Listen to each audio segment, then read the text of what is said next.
Ikhwan, ikhwani fi din, azanallahu wa yakum. Kunna huna bi ra'isa al-jalsa fa asmahu lana an naqra'a tartiba al-baramij fi hadha al-liqa'i sa'id insyaallah. Al-barnamij al-awwal al-iftitah, wal barnamij الثاني المحاضرة التي سيلقيها الأستاذ عبد الرحمن هادي, والبرنامج الثالث المناقشة بين الأستاذ والطلاب, والبرنامج الرابع المحاضرة التي سيلقيها الأستاذ عبد البسيط حفظه الله تعالى, والبرنامج الخامس المناقشة بين الأستاذ والطلاب, والبرنامج السادس الاختتام والإعلان. Ikhwan fiddin, azanallahu wa iyyakum. Pertama-tama marilah kita panjatkan puja dan puji syukur kita kehadirat Allah Subhanahu wa taala yang telah melimpahkan rahmatnya serta nikmatnya kepada kita semua sehingga kita bisa berkumpul dalam acara webinar pada pagi hari ini yang semoga diberkahi oleh Allah taala. Yang kedua, salat serta salam semua tercurahkan kepada baginda Nabi besar kita Muhammad sallallahu alaihi wasallam yang telah membawa dinul Islam dari zaman jahiliyah hingga zaman Islamiyah. Ikhwani fiddin, azanallahu wa iyyakum. Izinkan kami untuk membacakan beberapa susunan acara yang insya Allah akan kita lalui pada pagi hari ini. Acara yang pertama adalah iftitah. Acara kedua adalah muhadharah yang akan disampaikan oleh Al-Ustadz Abdurrahman Hadi hafidhullah ta'ala insya Allah. Dan untuk acara yang ketiga insya Allah tanya jawab antara mahasiswa dan antar ustadz. Untuk acara yang keempat adalah muhadharah yang kedua yang akan diisi oleh Al-Ustadz Abdul Basit. Untuk acara yang kelima kembali soal tanya jawab antara ustadz dan antar tulab. Yang terakhir adalah penutup serta pengumuman-pengumuman. Nantakil ila barnamij al-awwal.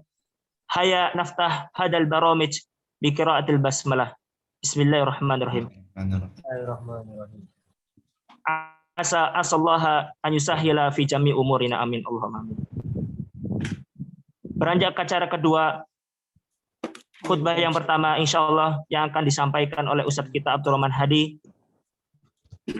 sebagai untuk informasi bahwasanya beliau adalah staf pengajar Setai Ali bin Abi Thalib.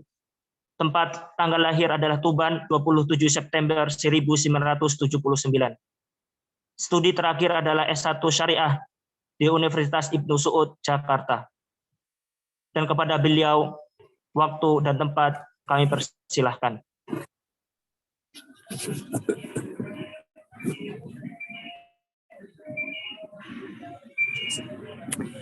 Ustaz Ibnu Rayyan itu siapa, Mas? Assalamualaikum. Ibnu Rayyan. Waalaikumsalam warahmatullahi wabarakatuh. Alhamdulillahirabbil alamin. Wassalatu wassalamu ala asyrafil anbiya wa akramil mursalin. Nabiyina wa rasulina Muhammadin wa ala alihi wa sahbihi ajma'in. Wa man tabi'ahum bi ihsanin ila yaumiddin, amma ba'du. Ikhwani at-talabah, a'azzakumullah. Kita bersyukur kepada Allah Subhanahu wa taala awalan wa akhirah yang menjadikan kita umat Islam, umat Nabiul Islam alaihi salatu wassalam. Dan kita bersyukur kepada Allah Subhanahu wa taala yang menjadikan kita para penuntut ilmu. Dan kita tidak menjadi penuntut ilmu seperti masyarakat awam yang hadir ke masjid kemudian pulang, akan tapi kita berniat untuk mengkhususkan diri kita untuk mendalami ilmu agama, wahyu Allah Subhanahu wa taala, untuk mengangkat kebodohan dari kita dan kebodohan dari masyarakat banyak.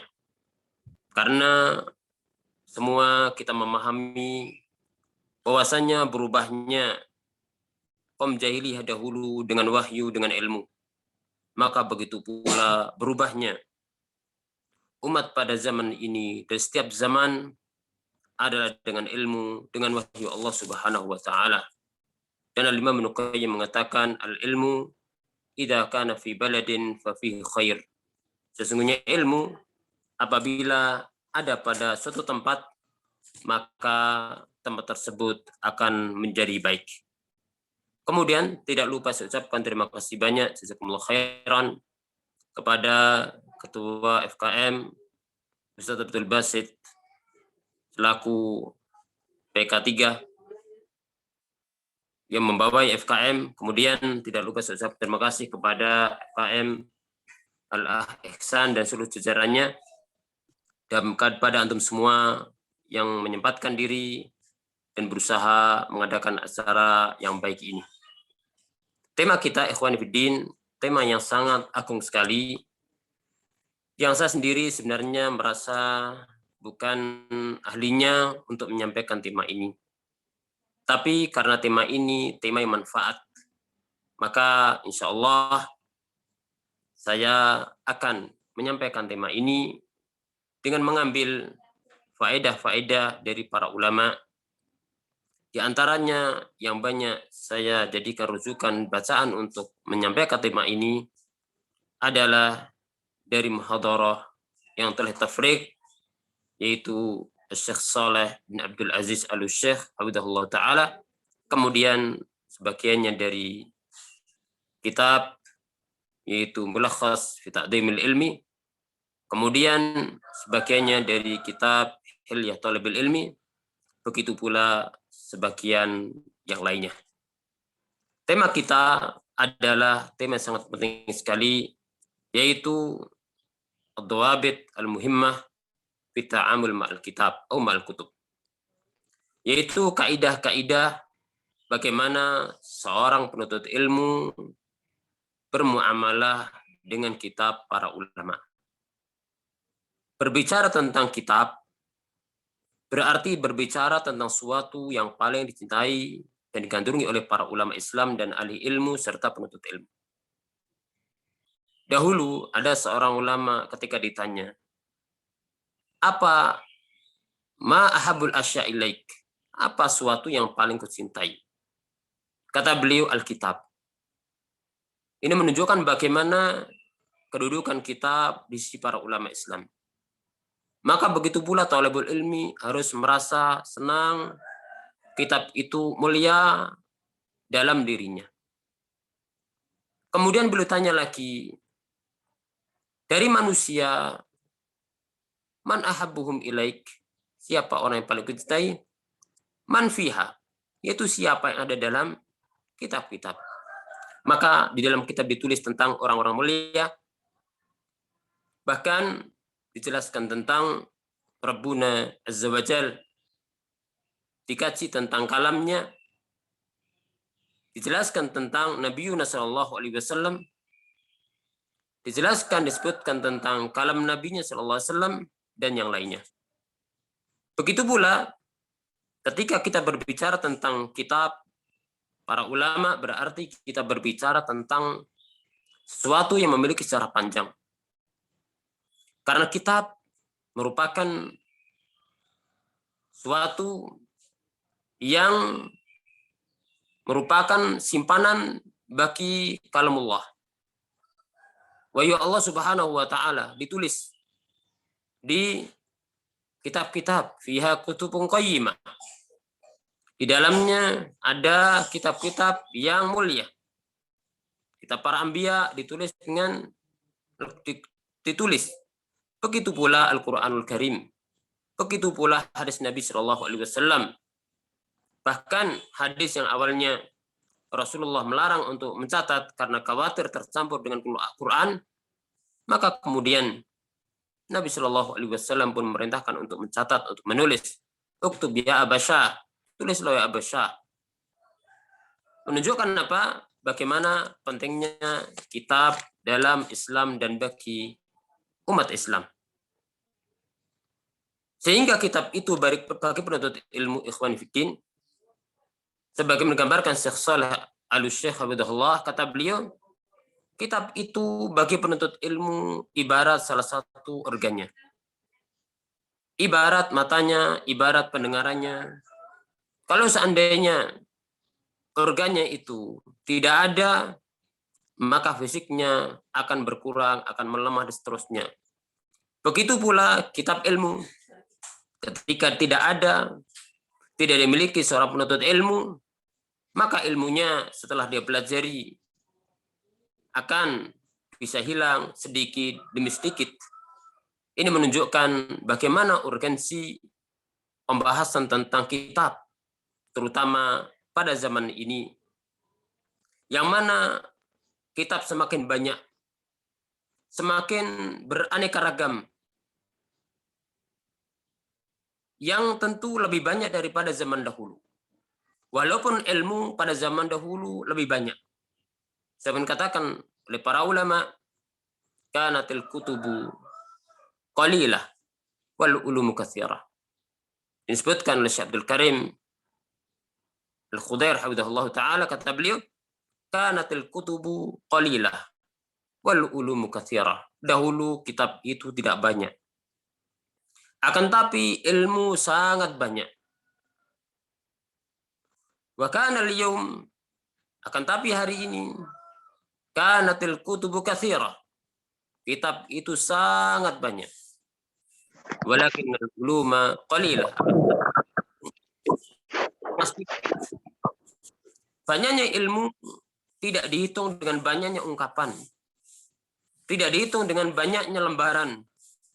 Akan tapi bagaimana ilmu tersebut memiliki kekuatan, ilmu tersebut memiliki keaslian, ilmu tersebut lebih banyak manfaat karena ilmu yang dipuji oleh Allah dan Rasul-Nya dalam Al-Quran dan dalam sunnah Nabi SAW adalah al-ilmu nafi, ilmu yang bermanfaat.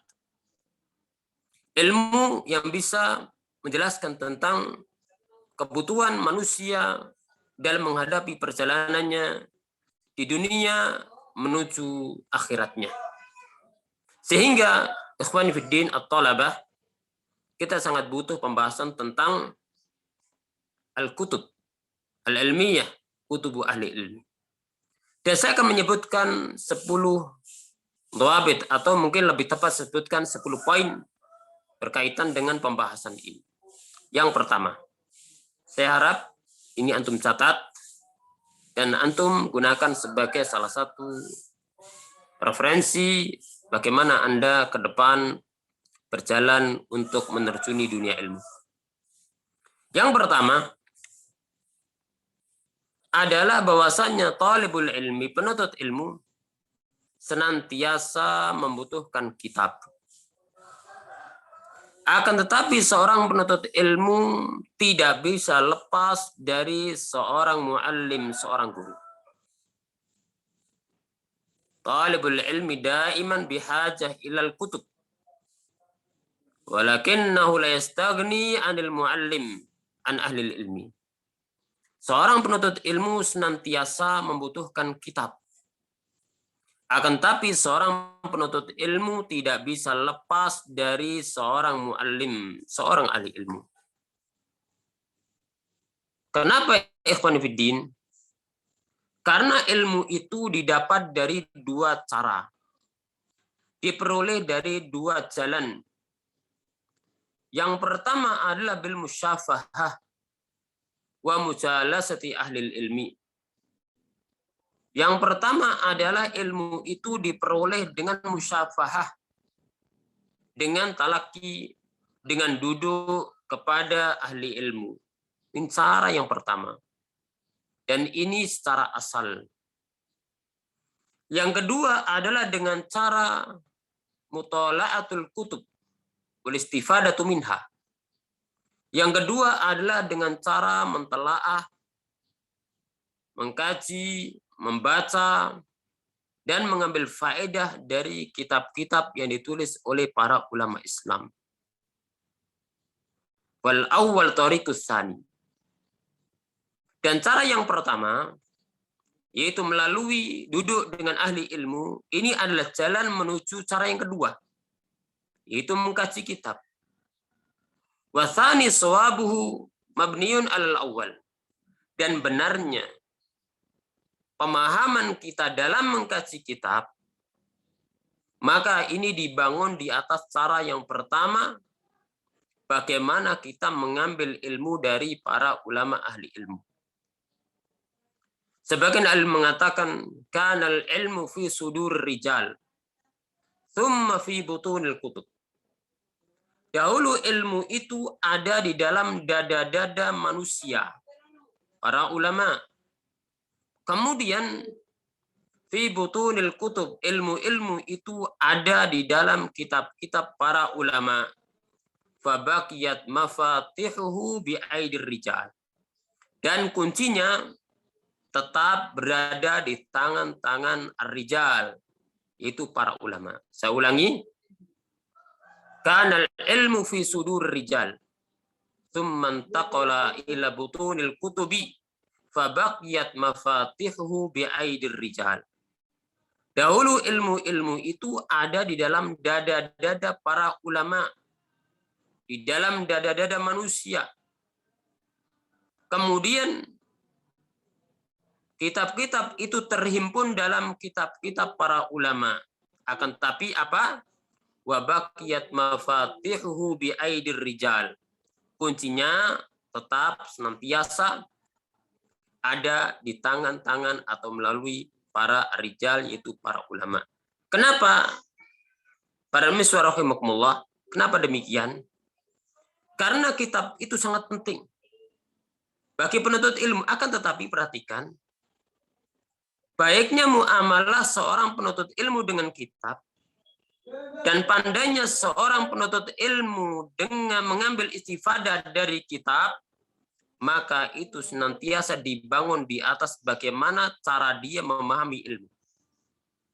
Bagaimana dia duduk dengan ahli ilmu, supaya mereka, para ulama, menjelaskan apa maksud dari ucapan para ulama yang terdapat dalam kitab-kitab para ulama. Ini yang pertama. Jadi kesimpulannya adalah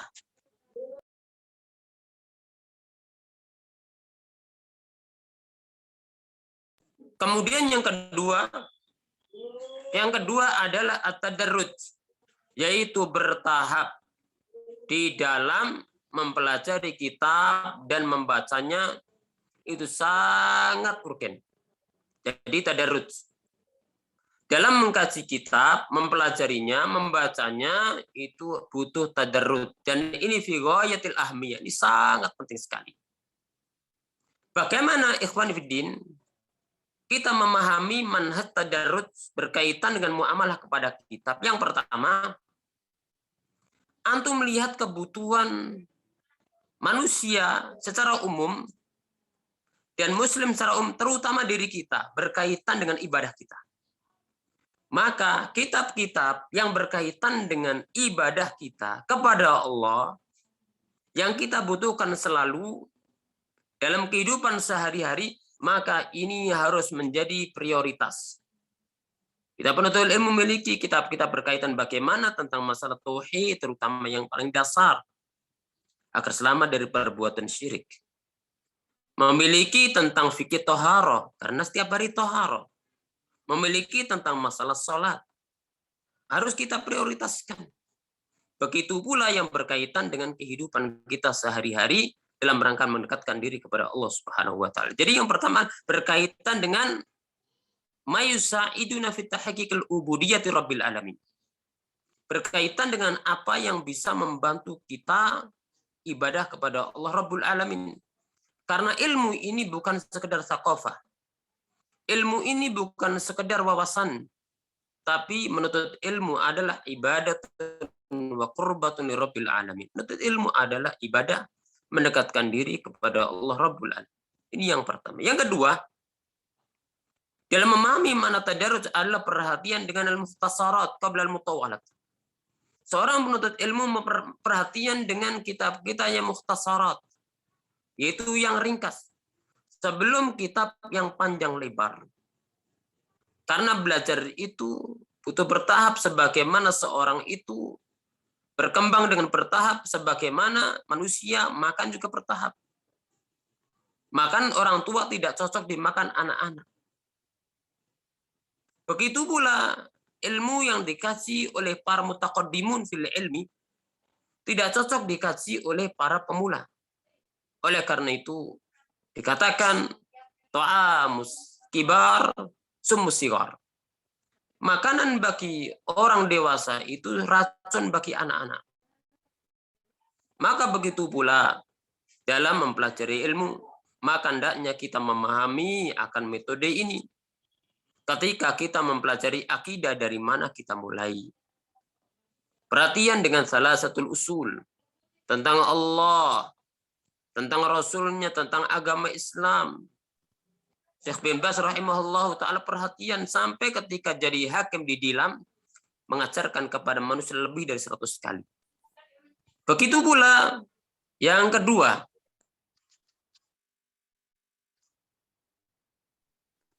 kemudian ketika belajar hadis, jangan langsung loncat bagaimana caranya menghafal Sahih Bukhari. La ibda min arba'in nawawiyah. Wali arba'in nawawiyah merupakan hadis-hadis jawami yang mencakup, yang mewakili mayoritas hadis-hadis Nabi Shallallahu Alaihi Wasallam. Usulul Islam. Begitu pula berkaitan lughah, bertadarruj. Ya awalnya yang paling dasar. Ketika belajar fikih dari masail secara umum, kemudian berpindah masail wal adillah, kemudian masail wal adillah wa aqwalul ulama, demikian. Maka ini cara bina al-ilmi syar'i. Begitu pula berkaitan dengan al-muqarrarat. Ya ikhwan, keadaan kita di jamiah berbeda dengan keadaan orang yang fokus tidak terikat dengan nizam al-jami'i. Maka di sini juga ada caranya tersendiri.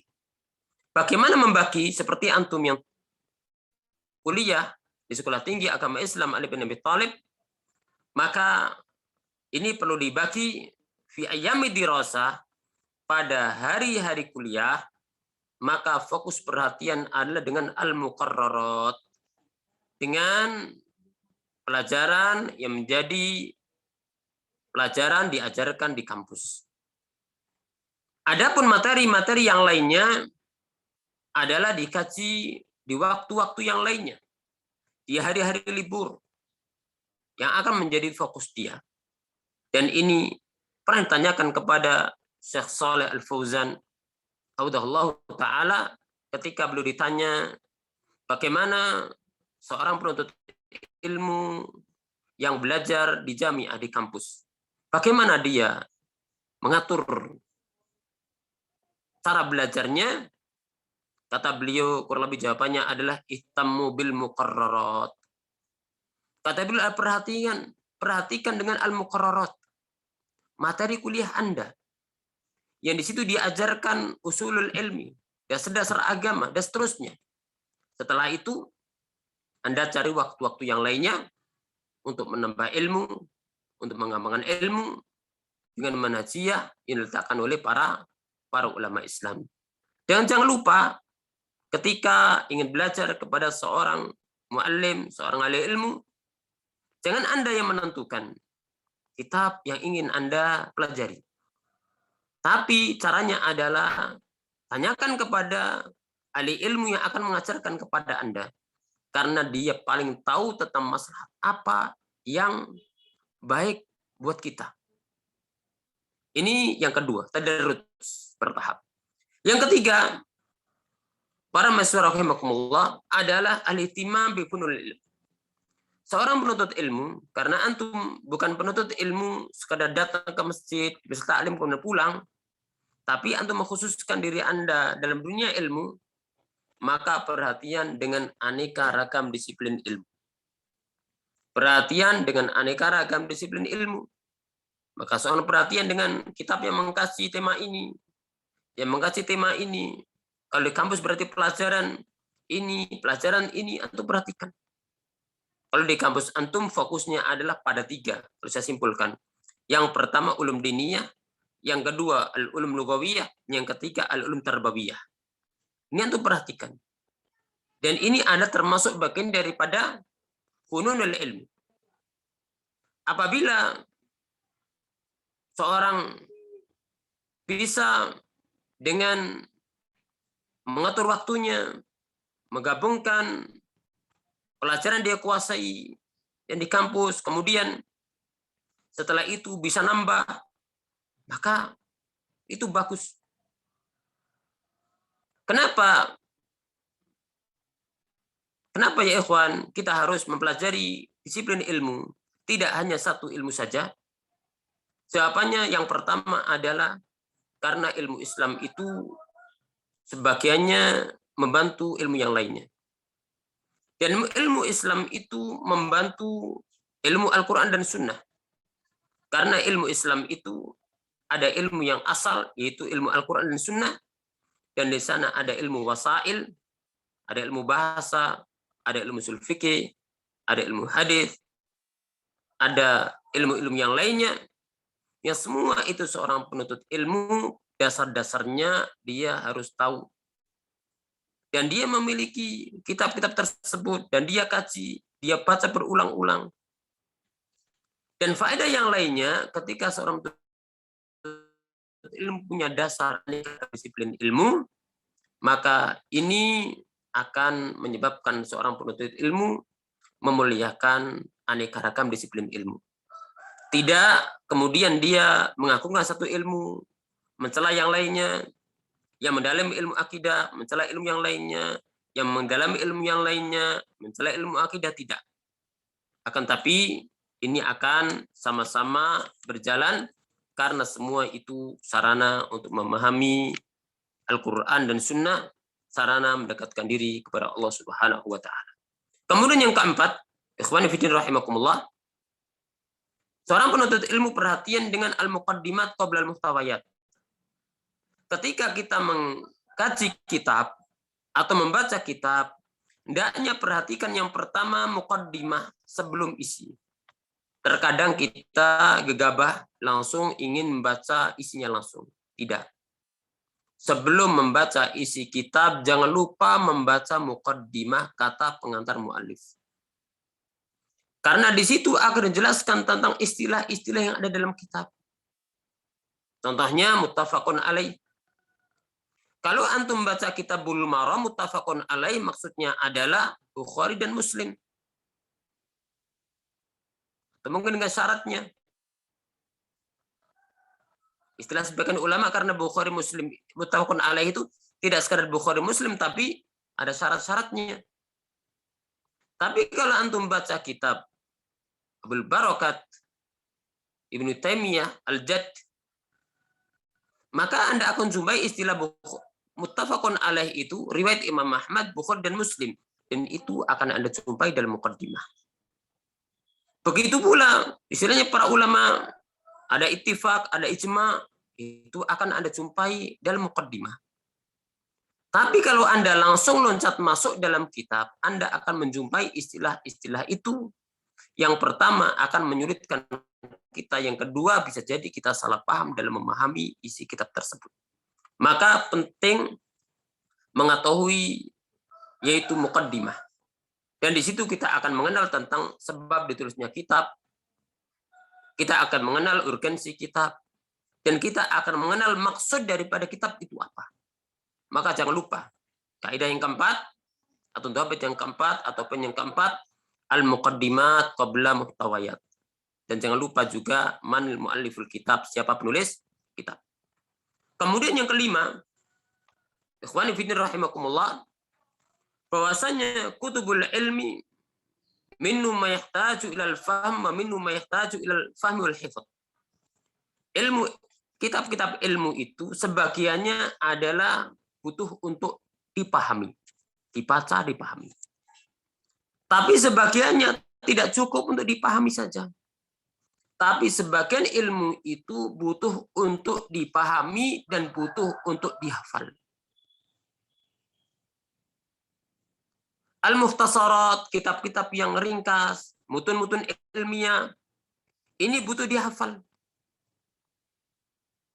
Sebagaimana butuh untuk dipahami. Karena memang mukhtasarat itu diletakkan oleh mu'alifnya, matan-matan ilmiah disebutkan oleh mu'alifnya, tujuannya adalah untuk dihafal oleh para penuntut ilmu. Dan ada kaidah, wa inna taqlilal lafzi liyuhfad, wa inna taktsiral lafzi liyufham. Sedikitnya lafaz, singkatnya lafaz, itu untuk dihafal. Sedangkan banyaknya lafaz, itu untuk dipahami. Fa inna taqlilal lafzi liyuhfad aw li an yuhfad wa inna taktsiral lafzi li an yufham aw li yufham. Itu untuk dipahami. Begitu pula metode para ulama dalam menyusun kitab, ada al-manzumah, ada al-mansur. Ada al-manzum, ada al-mansur. Ada yang ditulis dalam bentuk nazm, abiyat, syi'riyah, dan ada yang ditulis dalam bentuk nasr, prosa. Maka para ulama ketika menyusun dalam bentuk nazm, itu tidak hanya untuk dipahami, tapi untuk dihafal, untuk mengikat ilmu. Dan memang menghafal yang manzum itu lebih mudah daripada menghafal mansur. Dan lebih nikmat. Dan itu lebih melekat dibanding menghafal yang mansur. Makanya para ulama yunazimunal ulum. Mereka menulis kitab-kitab ilmu dalam bentuk manzumah.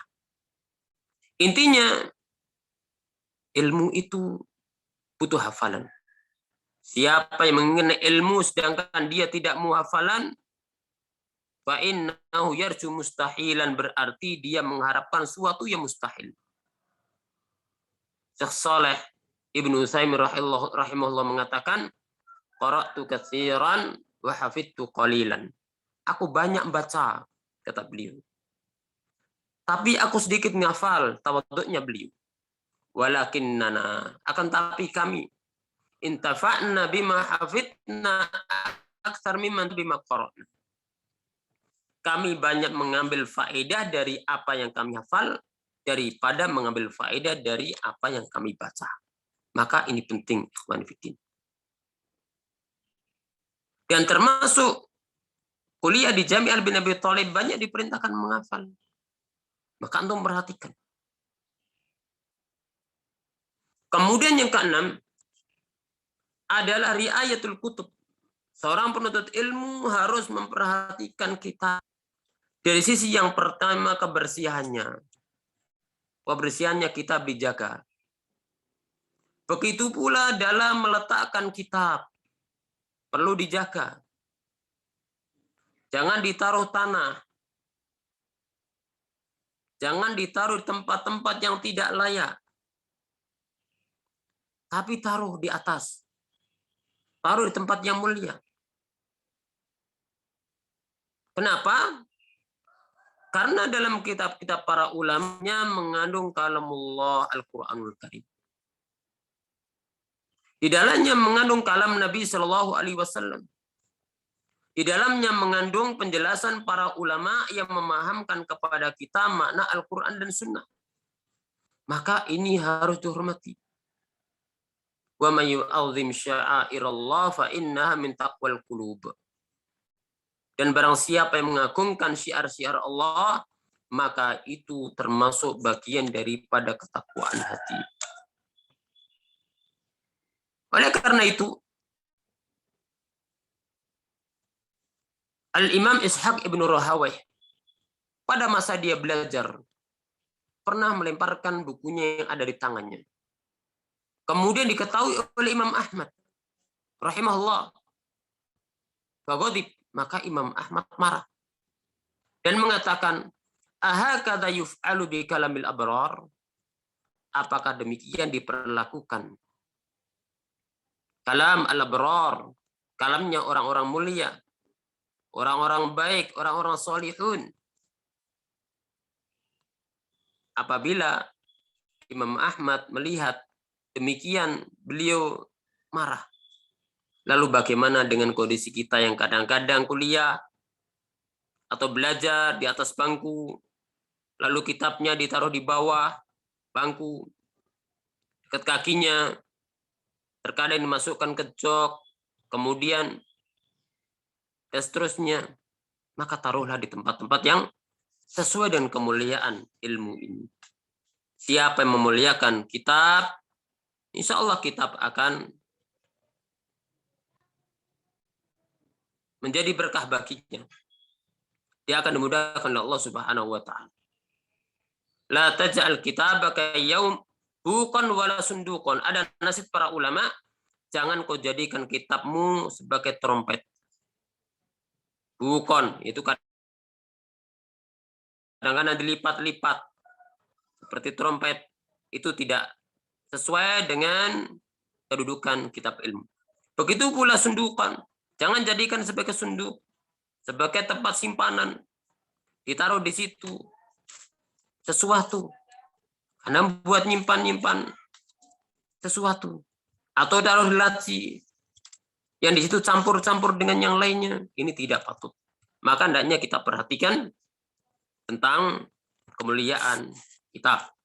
Kemudian yang ketujuh, ikhwani fillah rahimakumullah, seorang ketika bermuamalah dengan kitab dan membaca kitab, maka hendaknya dia dengan cara at-ta'anni, la al-ajalah, hendaknya dia pelan-pelan. Pelan-pelan, jangan tergesa-gesa asal lewat, jangan. Syekh Saleh memberikan cara kepada kita bagaimana kita membaca kitab. Kata beliau, seorang kalau membaca itu, baca beberapa baris. Setelah itu dia paham, lalu tutup kitab itu. Kemudian Anda jelaskan sendiri. Kalau Anda bisa menjelaskan seperti isi kitab, berarti Anda paham. Kalau Anda belum bisa menjelaskan seperti isi kitab, maka berarti Anda belum paham. Cara ini kalau kita lalui, insya Allah dengan berjalannya waktu, biiznillah Allah akan memberikan ilmu kepada kita. Contoh kita baca tafsir, mama. Satu ayat, jangan loncat langsung, berhenti dulu. Coba jelaskan mana ayat. Baca hadis, jangan cepat-cepat loncat, tapi coba jelaskan apa kandungan makna tadi yang diinginkan oleh mu'allif. Ketika sudah bisa, insya Allah berarti Anda telah paham yang dimaksud oleh al-mu'allif. Dan jangan lupa dalam membaca perhatian waktu-waktu mulia. Karena waktu, kata Syekh Shalih, terbagi menjadi 3. Ada auqatun jada, ada waktu-waktu istimewa. Ada waktu yang memang seorang capek. Ada waktu pertengahan. Waktu sebelum subuh itu waktu mulia. Itu menghafal cocok. Begitu pula baca subuh. Itu waktu yang mulia, cocok. Dan itu waktu pagi. Siapa yang giat pada waktu paginya, diharapkan giat pada sisa harinya. Siapa yang berkahi pada waktu paginya, diharapkan nanti dia mendapatkan berkah, kebaikan pada waktu-waktu setelahnya. Karena itu kunci daripada hari. Maka jangan lupa at-ta'anni fil qiraa'ah dengan cara tadi yang disebutkan. Kemudian yang ke-8, ikhwan fiddin, seorang penuntut ilmu, dia membutuhkan perpustakaan. Dan antum ke depan, atau mungkin mulai sekarang, mencicil pelan-pelan, seorang penuntut ilmu harus punya maktabah perpustakaan khusus yang di situ terhimpun kitab-kitab yang istimewa. Beli pelan-pelan, tapi tetap prioritas. Dengan niatan manfaat untuk diri kita, manfaat untuk keluarga kita, atau manfaat untuk generasi setelah kita.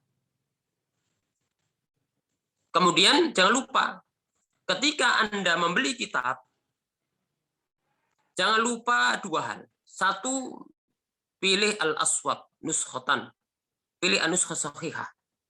Pilihlah cetakan yang bagus, cetakan yang benar. Yang di dalamnya tidak ada kesalahan sebisa mungkin. Yang kedua adalah dengan melihat kebutuhan yang paling dibutuhkan, yang kita butuhkan dan dibutuhkan umat. Adapun yang pertama, untuk mengetahui nuskha sahihah, cetakan yang terbaik adalah yang pertama dengan cara bertanya kepada ahli ilmu, ini paling gampang. Atau orang yang punya pengalaman, Yang kedua, Anda ingin buku, lihat siapa mu'alifnya. Ahlussunnah atau bukan. Termasuk rasikh fil ilmi atau bukan. Itu berpengaruh. Kemudian antum melihat juga kitab itu cetakannya. Apakah dicetak oleh percetakan yang tujuannya sekedar tijarah, dagang, yang penting laris, dan itu tidak sedikit terjadi.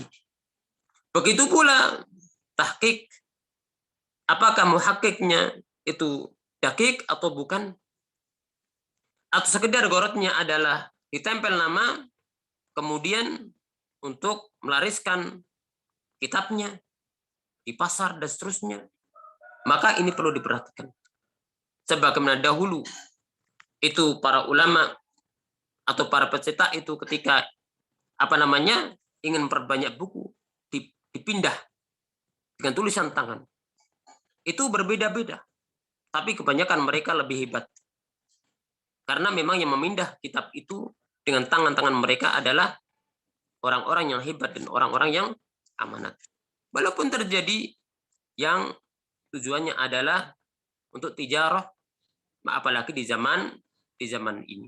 Maka perlu kita milih cetakan yang baik, karena kesalahan dari apa yang kita baca dalam kitab itu berdampak kesalahan pada apa yang kita baca.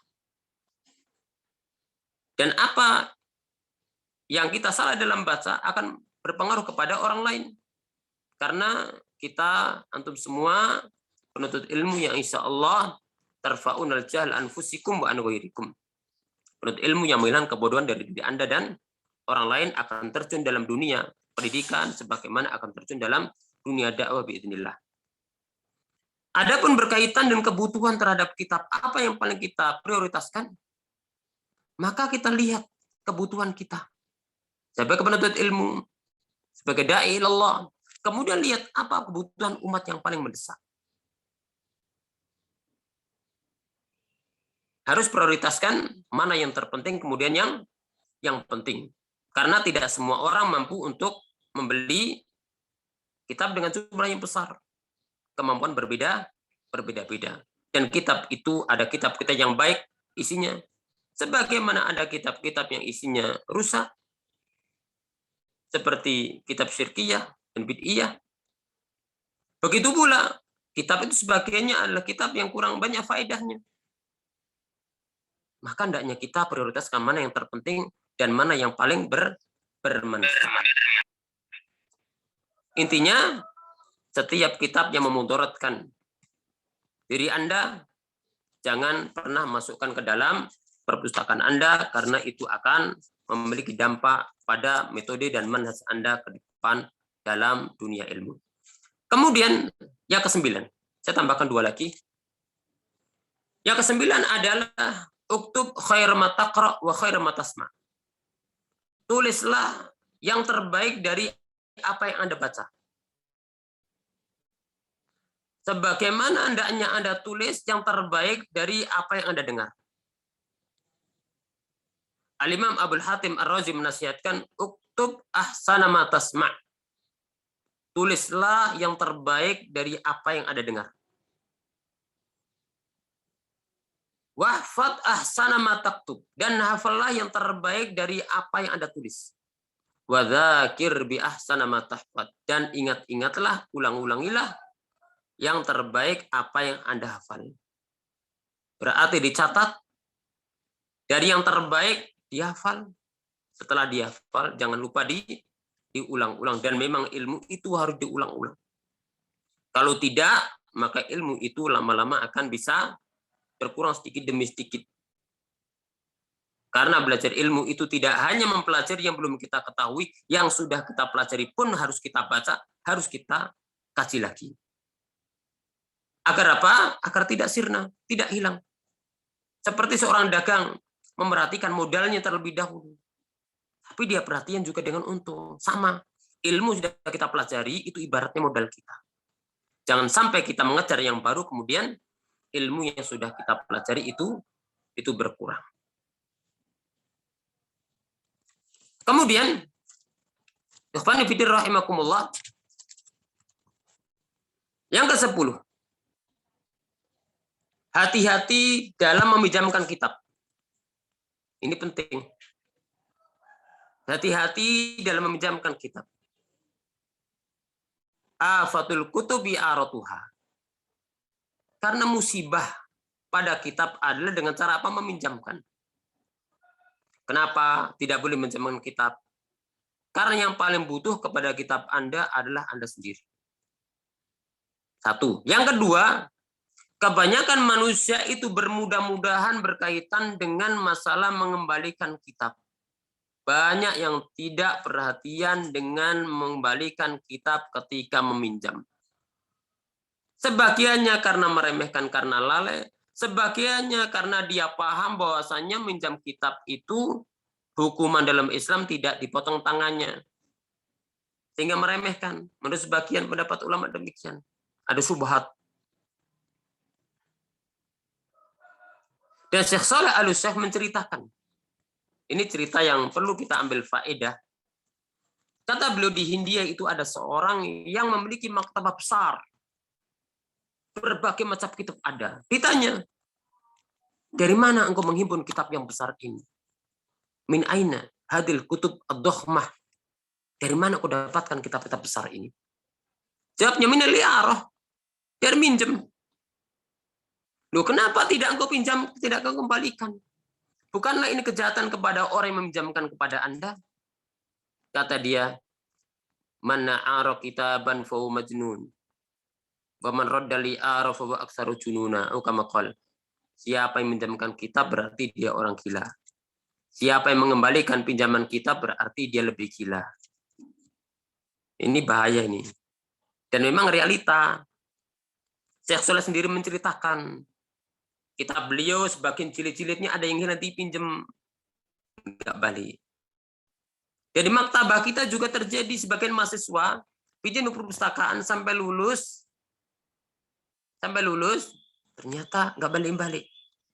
Padahal penuntut ilmu. Dan saya pun merasakan salah satu kitab saya yaitu Audhul Masalik, salah satu jilidnya Syarah Alfiyah bin Malik, satu jilidnya tidak ada dipinjam teman. Sampai sekarang nggak balik. Semoga Allah memberikan pahala kepada beliau dan merahmati beliau. Amin. Maka itu terjadi. Bagaimana kalau memang terpaksa harus minjemkan? Ini, antum ingat. Kalau terpaksa harus minjemkan, antum ingat dua syarat. Satu, antum jangan minjemkan kecuali pada orang yang bisa dipegang amanatnya. Satu. Yang kedua, antum pastikan berapa hari dia minjem. Disebutkan dalam tarjamahnya Al-Khatib Al-Baghdadi rahimahullah, bahwasanya ada seorang ingin pinjam kitab pada beliau. Maka beliau mengatakan, laka salasatu ayyam. Engkau boleh minjem, tapi waktunya 3 hari. Faqal, maka orang itu mengatakan, la takfi, enggak cukup 3 hari. Qal, Khatib Al-Baghdadi mengatakan, qad addatu awraqahu. Saya sudah ngitung halamannya. Fa in istasta ila naskhi fa thalathatu ayyam kafiyah. Jika engkau ingin menasakh, memindah, ditulis ulang, 3 hari sudah cukup. Bagaimana himmahnya para ulama dahulu. Wa in ihtatta ila qiraati fa thalathatu ayyam kafiyah. Jika engkau ingin baca, 3 hari juga sudah cukup untuk menyelesaikan baca kitab ini. Wa in kunta turidu an tastakthira bihi fa ana aula bi kitabi. Tapi jika engkau ingin memperbanyak dengan kitab ini, saya lebih layak, saya lebih butuh kitab ini. Jadi itu ikhwan fillah rahimakumullah, sedikit yang bisa saya sampaikan. Mudah-mudahan ini bermanfaat kepada antum, terlebih lagi adalah manfaat kepada diri saya sendiri. Mudah-mudahan Allah menambahkan ilmu yang bermanfaat kepada saya dan Anda semua. Barakallahu fiikum wa jazakumullahu khairan kepada teman-teman semua, FKM dan jajarannya, dan kepada Fadilatul Ustadz Abdul Basit, begitu pula Mudiruna Ustadz Askar, hafizahumullah jami'an. Wafaqallahu al-jami' li khairi ad-dunya wal akhirah. Allahumma amin. Barakallahu fikum. Assalamualaikum warahmatullahi wabarakatuh. Waalaikumsalam Waalaikumsalam warahmatullahi warahmatullahi wabarakatuh. wabarakatuh. Alhamdulillah rabbil alamin. Syukran wa jazakallahu khairan katsiran kepada Ustadz kita Abdurrahman Hadi LC Hafidullah Ta'ala. Untuk beranjak kaca selanjutnya yaitu tanya jawab antara Ustadz Abdurrahman Hadi dengan para mahasiswa insyaallah. Silahkan sambil kita menunggu Ustadz Abdurrahman Hadi istirahat dulu. Jadi nanti sistemnya untuk yang bertanya silahkan angkat tangan sesuai ada lambang angkat tangan di situ, nanti insya Allah dari pihak FKM nanti memilih salah satu atau beberapa pertanyaan dari antum insya Allah. Nah, jadi untuk majalah pertanyaan agak panjang karena qadarullah Ustadz Abdul Basit hari ini punya uzur yang beliau nggak bisa tinggalin, jadi beliau belum bisa hadir bersama kita.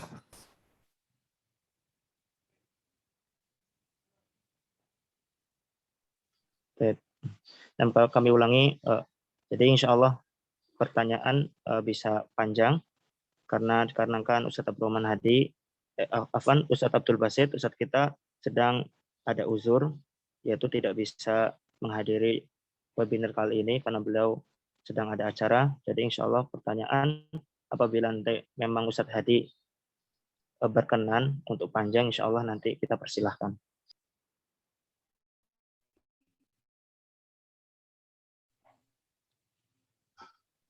Silakan Akhsafto. Jazakumullah khairan. Assalamualaikum warahmatullahi wabarakatuh.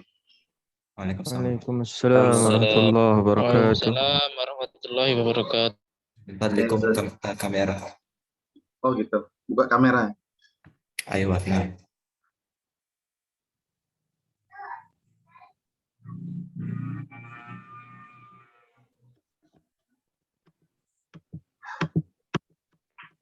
Saya bisa anak Safto. Belum kelihatan ya? Belum kelihatan ya? Kameranya rada error memang beberapa hari ini laptop. Ya udah nggak apa-apa. Baik. Jazakumullah khairan Ustaz atas penjelasannya ini. Ada beberapa pertanyaan Ustaz, tapi insya Allah Anda pilih yang paling yang paling urgent berkaitan dengan pembelian kitab Ustaz.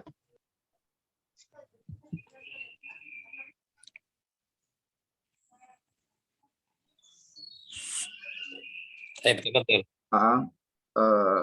Kemampuan seorang thalib untuk membeli kitab itu kan bermacam-macam Ustaz ya. Ada yang kitabnya tersedia di pasaran namun dananya tidak mencukupi, ada juga yang dananya ada tapi kitab tersebut tidak tersedia di pasaran Ustaz. Nah, pertanyaannya bagaimana apabila solusi dari hal itu mencetak kitab sendiri dari PDF Ustaz dengan syarat tidak dijual belikan Ustaz. Jazakumullah khairan Ustaz.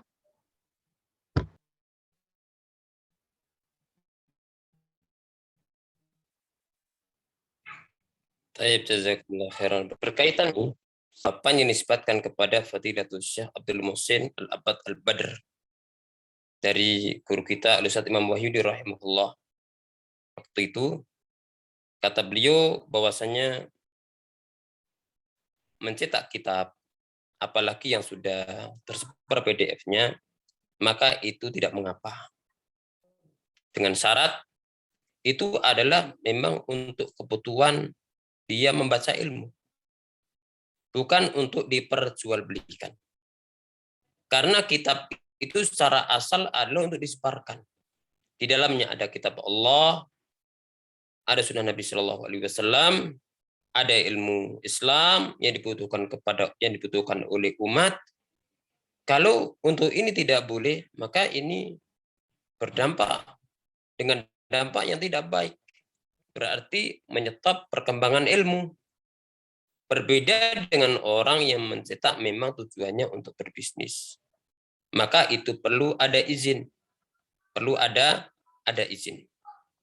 Bahkan sebagian para ulama itu ketika menulis kitab dan mencetak, mereka memberikan syarat yang ringan kepada para pencetakan. Syekh Abdul Muhsin Al-Abbad hafizahullah taala wa atala fi umrihi bi taatillah. Beliau menulis kitab, tapi beliau itu menjual dengan harga murah. Ya, saya dengar beliau mengatakan kepada penerbit, jangan jual yang tinggi-tinggi. Saya tidak minta hak cetak, tapi jangan jual tinggi-tinggi harganya. Itu apa? Memberikan keringanan bagi para penuntut ilmu agar sampai. Kalau Syekh Shalih Al-Utsaimin rahimahullahu taala, sebagian tertulis dalam sebagian kitab beliau termasuk Syarhul Mufid, bahkan itu wasiat beliau bahwasanya hukukut tabaq mahfuzah illa liman yurid an yuwazzi'a majanan. Hak cetak kitab ini terpelihara, terjaga, dilindungi, kecuali bagi siapa yang ingin membagi cuma-cuma. Kalau seperti ini mudah. Kalau untuk membagi cuma-cuma saja boleh, apalagi dia ngopi, dia untuk pribadi, maka itu lebih dibolehkan. Barakallahu fiik. Waalaikumsalam. Jazakumullah khairan Ustaz. Bismillah Ustaz. Tafadhal Akh Ahmad Hidayah.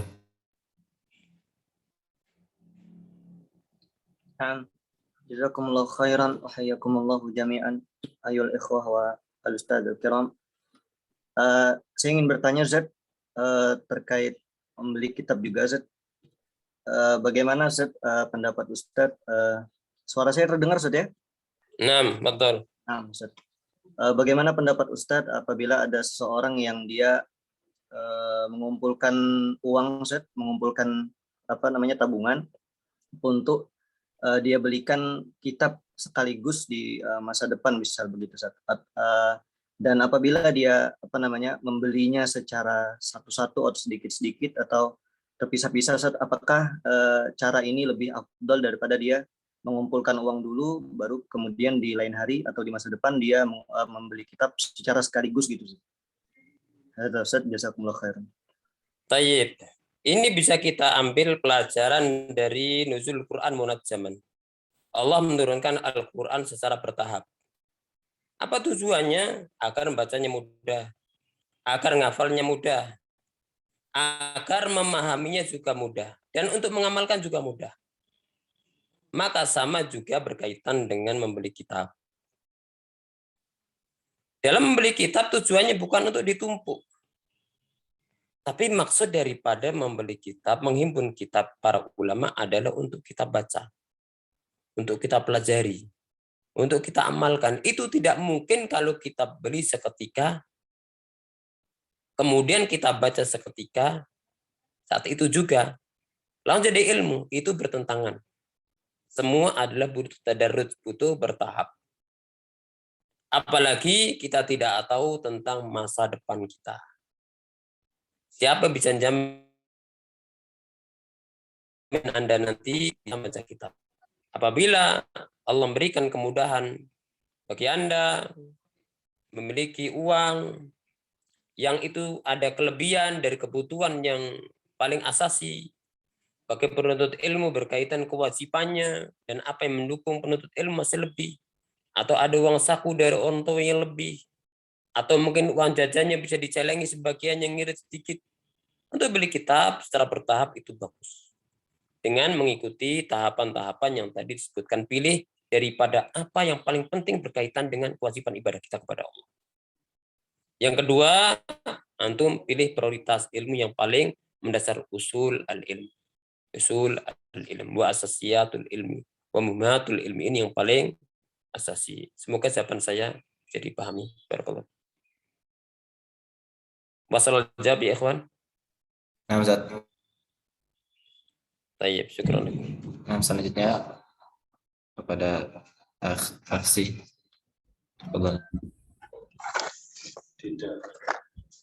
Bismillahirrahmanirrahim. Assalamualaikum warahmatullahi wabarakatuh Ustaz. Assalamualaikum warahmatullahi wabarakatuh. Man ma'i? Aditya Ustaz. Mustawa. Aditya. Nah, Ustaz. Baik, betul. As'allah an yaj'alana mubarakan aina ma kunna Ustaz. Yani pertanyaannya Ustaz, di zaman ini kan ana menyadari diri ana bahwasanya tidak mungkin ana bisa menguasai semua cabang dalam ilmu, Ustaz. Nah, apabila kita sudah menetapkan suatu cabang ilmu terkhusus misal lughah, Ustaz. Lughah.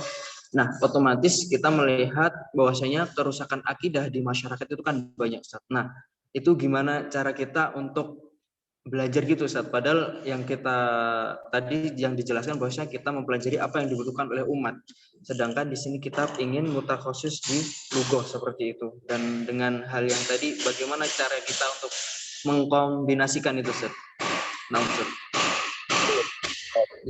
Dalam usul fikih ada kaidah al-jam' wa aula min at-tarjih.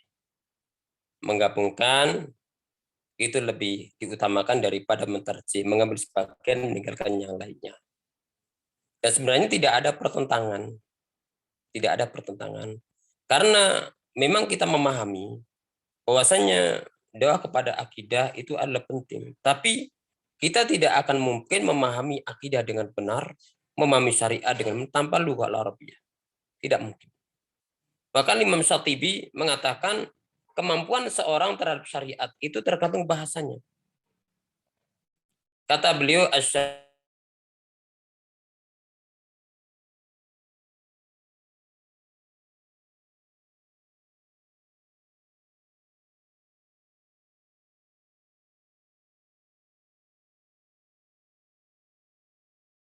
yang pemula dalam bahasa Arab berarti dia pemula dalam memahami syariat. Syariat ini luas, termasuk akidah, termasuk fikih dan yang lain. Wal mutawassitu fil lughatil arabiyyah mutawassitun fi syariah.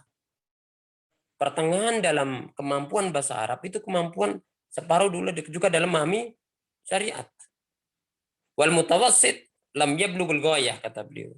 Orang yang pertengahan belum sampai puncak memahami syariat. Dan kalau lughahnya itu dalam martabat muntahi, puncak lughah Arabiyah, maka kalamnya dia bisa menjadi hujjah sebagaimana para sahabat dan para fuqaha. Itu kata Imam Asy-Syatibi dalam Al-Muwafaqat rahimahullah. Dari sini kebutuhan kita pada masa-masa thalabul ilm jangan lupa al-lughatul Arabiyah. Karena lughah Arabiyah ini kunci Islam. Kunci Islam. Kalau lughah kita lemah, kita sulit memahami, termasuk memahami kitab-kitab akidah. Itu bahkan kesulitan. Bisa jadi kita salah memahami ketika lughah kita tidak kuat. Maka mulai sekarang, apalagi kita ini orang-orang ajam, bukan orang-orang Arab, maka kita butuh al-lughatul Arabiyah. Tetap kita mempelajari usul al-aqidah, kita mempelajari salah satu usul, kita mempelajari kitab tauhid, kita mempelajari al-wasithiyah dan yang lainnya. Dan perlu Anda ketahui, sebenarnya kalau lughah kita sudah kuat dan ada keinginan, itu insya Allah dimudahkan. Kata Syekh Shalih As-Sindi, kesimpulan daripada pembahasan akidah, mujmal usul akidah itu terkumpul dalam 2 kitab. 1, kitab tauhid, pahami kitab tauhid dan syarahnya untuk menghafal. Yang kedua, al-aqidah wasithiyah. Siapa yang menguasai 2 kitab ini dengan sebaik-baiknya, berarti dia telah mengetahui global daripada pembahasan masalah akidah. Tapi itu tentu membutuhkan lughah Arabiyah karena kita orang ajam.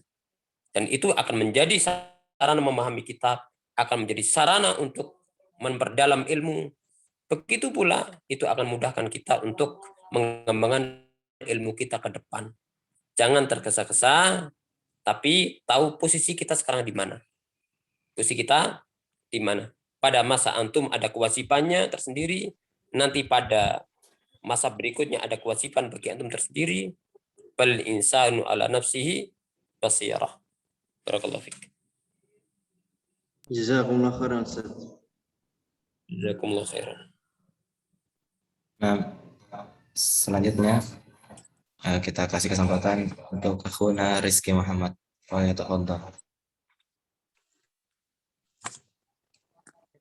Assalamualaikum warahmatullahi wabarakatuh, Ustaz. Waalaikumsalam warahmatullahi wabarakatuh. Man ma'i? Ana Rizky Muhammad, Ustaz. Semester 1, Ustaz. Oh, ahlan bik, hayakallah. Iya, Ustaz. Ustaz, Ana ingin bertanya, Ana punya 2 pertanyaan, Ustaz. Yang pertama, terkait poin pertama, thalabul ilmi ketika bermuamalah dengan kitab butuh bimbingan seorang guru. Anda pernah dengar sebuah statement dari seseorang, bahwasanya statement ini seperti ini, Zat. Ketika kita memahami atau kita baca buku Kun Salafiyan Alal Jaddah itu sendiri, maksudnya sendiri tanpa bimbingan guru, itu bisa menghantarkan kita kepada pemahaman takfiri. Apakah itu benar, Ustaz? Kemudian yang kedua, terkait poin kelima, Ustaz. Bahwasanya kitab-kitab itu bukan hanya dipahami, tapi dihafal. Apakah kitab Umdatul Ahkam itu direkomendasikan untuk dihafal untuk thalibul ilmi? Itu aja, Ustaz. Syukran, Ustaz. Baik, barakallahu fiik, hayakumullah. Untuk pertanyaan yang pertama, apakah membaca kitab dengan sendiri itu membahayakan, bahkan bisa mengantarkan kepada pemikiran takfir? Maka di sini dilihat dari dua sisi. Sisi yang pertama, kalau bagi seorang mubtadiin, bagi orang pemula, yang dia belum memiliki usul yang kuat, pemahaman yang kuat, maka ini bisa terjadi. Ini bisa terjadi. Tidak hanya mengantarkan ke kiri, tapi bisa juga mengantarkan kepada yang lainnya dari kerusakan-kerusakan yang ada. Dan dikatakan mangkana kitabuhu ustadzahu fa khatu aktsar min sawabi. Siapa yang kitabnya menjadi gurunya, maka kesalahannya lebih banyak daripada kebenarannya. Tapi apabila seorang itu sudah punya usul syariah, dia punya lughah Arabiyah, dia punya usul-usul ilmu yang lainnya untuk memahami Al-Quran dan Sunnah, kemudian dia tetap berjalan di bawah bimbingan para ahli ilmu, maka ini insya Allah jalan selamat. Maka dibedakan antara orang yang mubtadi baru mengawali belajar dengan orang yang sudah memiliki dasar-dasar ilmu. Makanya jangan lupa qawi asasaka yasil ila muradika. Man hurima al-usul hurimal usul. Siapa yang dia tidak mendapatkan usulnya, maka dia mustahil akan sampai pada tujuannya. Adapun pertanyaan yang kedua berkaitan dengan masalah ngafal tadi, maka sebagaimana pertanyaan pertama tadi, ini tetap kitab harus dengan bimbingan ilmu, itu hukum asalnya. Kemudian yang kedua, pertanyaan kedua ini, menghafal kitab Umdatul Ahkam, apa disarankan? Na'am, disarankan. Akan tetapi, segala sesuatu ada tadarrujnya, ada tingkatannya, ada tahapannya. Yang pertama itu kan kitab hadis ahkam. Maka seorang ketika ingin menghafal hadis, yang pertama adalah Arba'in Nawawiyah. Kenapa Arba'in? Karena hadis Arba'in itu terkumpul di dalamnya jawami'u al-kalim. Hadis-hadis yang singkat akan tapi maknanya sangat padat. Sebagaimana disifatkan dengan nisful Islam separuh agama. Sebagiannya dinamakan dengan Ummu Sunnah. Seperti hadis Jibril dinamakan oleh Rasulullah dinu kulluh. Begitu pula ada seperempat agama. Dan seterusnya, maka yang pertama kali Arba'in Nawawiyah antum menghafal ulang-ulang dan pahami isi dan maknanya. Itu yang pertama. Baru kemudian naik berikutnya. Bisa masuk ke Umdatul Ahkam umpama. Jangan langsung loncat. Kenapa demikian? Karena ketika Anda mengawali dengan Arba'in Nawawiyah, berarti Anda telah menghafal usulul Islam. Usul Islam, dan itu bisa dicapai dalam waktu yang singkat.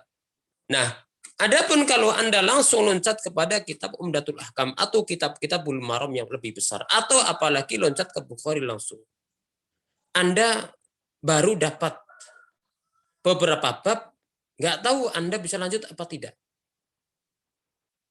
Berarti Anda cuma dapat beberapa bab. Kitabul Wahyi, satu bab. Dan seterusnya.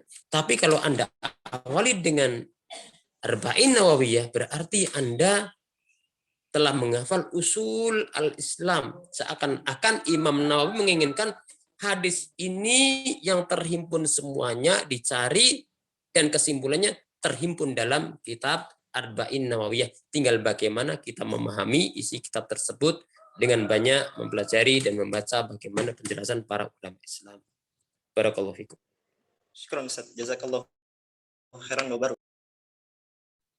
Gimana, Zat? Masih ada dua lagi yang ingin bertanya?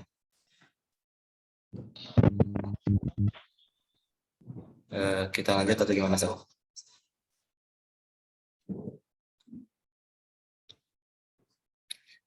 Mic antum nggak nyala? Kapan mic antum?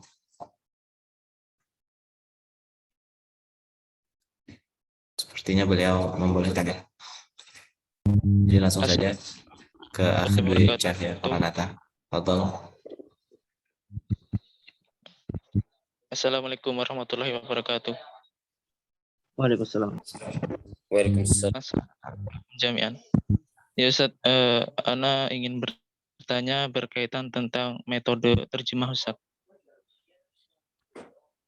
Terkadang ketika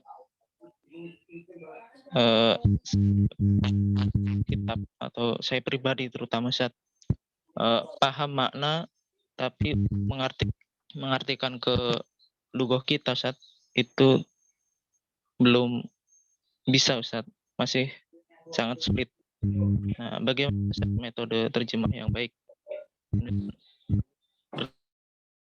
Pertanyaan yang kedua berkaitan pertanyaan kedua berkaitan tentang pertanyaan pertama Ustaz. Apakah untuk membantu metode terjemah ini kadang saya membeli kitab yang ada terjemahannya Ustaz. Jadi satu kitab versi yang Arab, satu kitab versi yang terjemah Indonesia gitu Ustaz. Apakah itu metode yang baik Ustaz? Tayyib. Syukron. Jazakumullah khairan. Berkaitan dengan metode terjemah, saya lihat di Australia juga ada mata kuliah ini. Sudah dipelajari apa belum?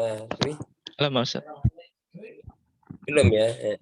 Insya Allah ada pelajaran tentang metode terjemah. Yang saya tahu ada. Dan insya Allah masih ada. Dulu pada zaman dulu sempat diampu oleh Ustaz Sulhan, Hafizahullah Ta'ala, ketika beliau masih di sini, sekarang beliau di Saudi.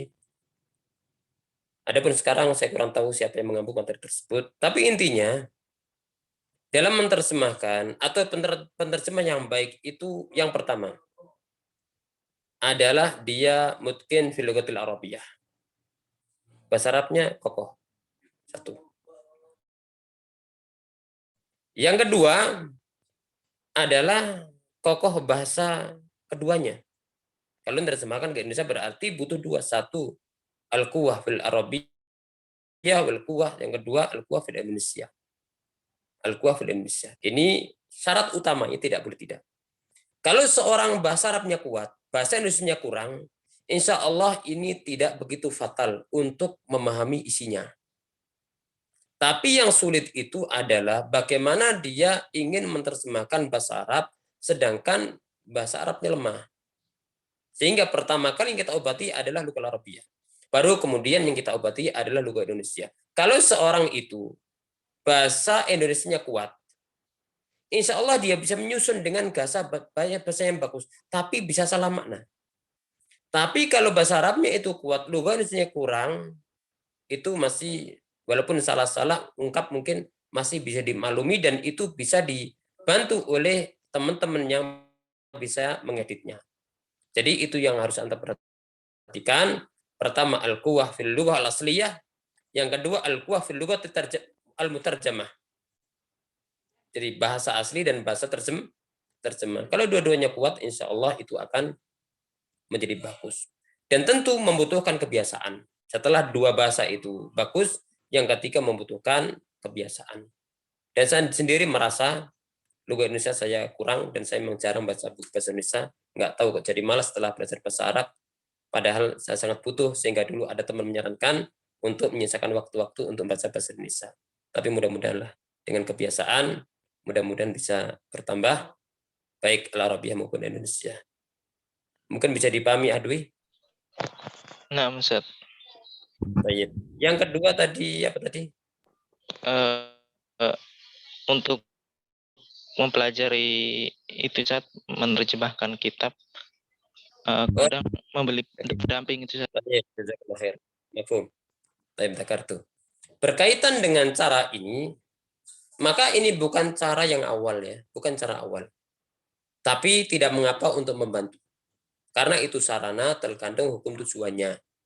Tapi yang jelas apabila kita ingin menyampaikan kepada masyarakat, berdakwah, jangan kemudian kita seakan-akan membaca kitab asli dengan maksa diri, padahal bahasa Indonesianya kita, bahasa Arab kita kurang. Jangan. Tapi kita adalah hendaknya kita sesuai dengan kondisi kita, apa adanya. Tapi itu tidak mengapa, itu adalah sarana. Itu sarana. Untuk memahamkan isi bisa dengan penjelasan sarannya para ulama, bisa kembali kepada kamus, bisa kembali kepada terjemahan. Itu tidak mengapa. Itu tidak mengapa. Semoga Allah mengajarkan kepada kita ilmu yang bermanfaat. Amin. Nah, pertanyaan selanjutnya kita persilakan akhuna Wahyu Darisman.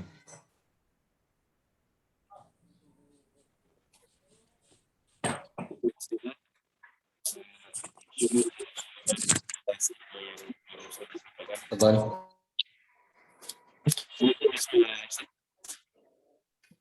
Suaranya nggak kedengaran. Sauti Mas Ustaz. Baik. Syukran Ustaz atas ilmunya yang tadi diberikan. Anda punya pertanyaan Ustaz. Bagaimana dengan kita, ya misalnya kita menjual kitab-kitab koleksi kita sendiri Ustaz, sebagian untuk dengan alasan membantu saudara-saudara kita yang terkena bencana alam Ustaz. Mungkin beberapa lalu sempat kejadian di Indonesia terjadi bencana. Nah, apakah boleh seperti itu Ustaz, kita menjual kitab-kitab koleksi kita untuk membantu saudara-saudara kita yang terkena bencana? Yang kedua Ustaz, apakah dalam mengkaji kitab itu harus kita menghabiskan satu kitab utuh selesai Ustaz? Misalnya kita ingin mengkaji fikih, tetapi sang pengkaji belum selesai mengkaji kitab Al-Minhajus Shalikin, ya, belum selesai mengkaji kitab Minhajus Shalikin, sudah berpindah ke Al-Wajiz di pertengahan pembahasan Ustaz. Apakah baik seperti itu Ustaz, atau bagaimana Ustaz? Mohon jawabannya Ustaz. Baik. Untuk yang pertama, ini berkaitan dengan hukum syar'i, maka orang menjual kitab itu ada dua keadaan. Ada yang pertama adalah karena dia sudah futur dari dunia ilmu, itu terjadi. Dia setelah bergelut dalam dunia ilmu, maka dia meninggalkan ilmu. Atau orang tuanya seorang yang alim, anaknya tidak ada yang alim, akhirnya merasa tidak butuh dijual. Mudah-mudahan tidak terjadi.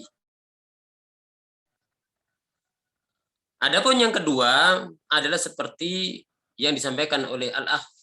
Siapa tadi yang bertanya? Wahyu dari Wahyu. Wahyu. Taib. Adapun yang kedua adalah ketika ada keadaan yang mendesak. Ada keadaan yang mendesak. Seperti kebutuhan pribadinya berkaitan dengan, makanya berkaitan dengan masalah kebutuhan pokoknya, berkaitan kesehatannya untuk berobat. Atau seperti kondisi yang disebutkan tadi, dan tidak ada jalur lain untuk menutupi kebutuhan itu. Maka dalam hal ini insya Allah tidak mengapa. Karena memang kitab itu milik Anda. Kitab itu milik Anda. Tapi ingat, jangan menjual kitab kepada orang yang tidak amanat. Juallah kepada orang yang memang Anda tahu kitab itu akan dimanfaatkan. Itu jawaban saya. Dan itu terjadi, terjadi. Dan ada sebagian ulama yang baru-baru meninggal dunia, rahimahullah ta'ala, juga demikian. Terjadi pada diri beliau, yaitu punya hutang, dan beliau telah meninggal dunia, akhirnya anaknya untuk menutupi kebutuhannya adalah dijual. Tapi sebelum jual, anaknya musyawarah kepada para ulama. Akhirnya dibeli oleh seorang muhandis yang mulia, dan menghargai ilmu, menghargai kitab. Akhirnya kita kitab itu dibeli dan tetap kitab itu dijadikan maktabah dan tetap dikasih nama dengan nama Syekh tadi yang telah memiliki maktabah sebelumnya. Jadi masalah baik kitab tidak mengapa, tapi harus perhatikan tadi hal-hal yang saya sampaikan tadi. Adapun berkaitan pertanyaan yang kedua, saya lupa tadi apa tadi? Apakah dalam mengkaji kitab itu harus Oh iya, terima kasih. Apakah mengkaji kitab harus satu-satu atau boleh kemudian? Apabila antum mengkaji satu tema, umpama fikih, maka harus secara bertahap. Bagaimana kriteria belajar fikih itu? Yang ideal sebenarnya adalah yang pertama hanya membahas masail wa taksimat.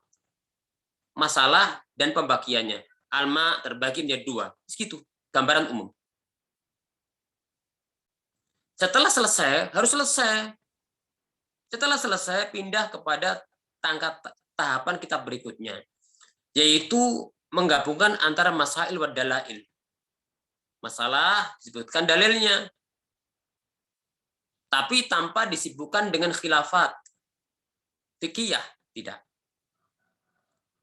Setelah selesai, baru pindah tingkatan yang ketiga, yaitu masail al-adillah, kemudian khilafat dakhil mazhab. Kalau dalam Hambali berarti khilaf di antara para ulama Hambali. Syafi'i berarti khilafat yang terjadi pada kalangan para ulama Syafi'i. Kemudian yang keempat, yang paling terakhir adalah khilaf al-ali, yaitu tidak hanya yang wasi', tidak hanya dalam mazhab, tapi juga dengan mazhab-mazhab fikih yang lainnya. Tapi itu saya pun tidak mencapai tahapan itu. Dan saya dulu juga tidak seteratur yang saya sampaikan tadi, karena saya juga dulu belajar fikih secara seperti antum, kitab silsilah, kemudian belajar kitab fikih yaitu kitab syarah Abu Syuja, yaitu Kifayatul Akhyar, dan belum sampai tuntas pun, akhirnya langsung loncat ke kitab Bidayatul Mujtahid. Bidayatul Mujtahid itu yang insya Allah bisa dibilang rampung atau hampir rampung, karena menjadi kurikulum 4 tahun dan selama 1 minggu kita belajar 5 hari. Tiap hari belajar kitab itu. Jadi kalau usulnya kita 1 minggu itu 4 pertemuan, kalau fikihnya 1 minggu 5 pertemuan. Jadi tiap hari sama selesai. Padahal kitab Bidayatul Mujtahid itu bukan untuk muktadi, tidak pula untuk yang mutawassit, tapi itu untuk yang muntahi. Namanya saja Bidayatul Mujtahid.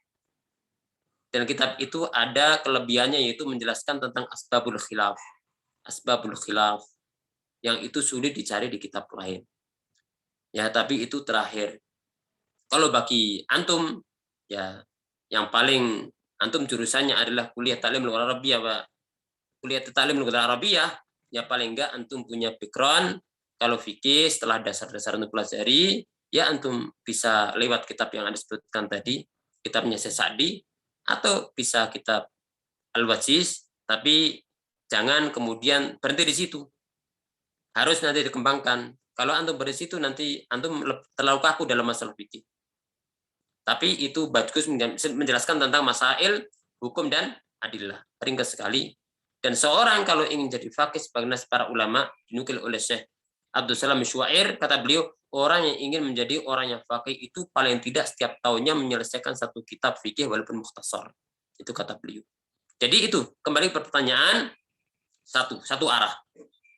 Sama dengan bangun rumah. Antum kalau bangun rumah, pondasinya itu separuh dulu apa? Langsung pojok, langsung ditinggikan sampai lantai 3. Kan pondasi harus lengkap dulu kan? Sama juga belajar fikih.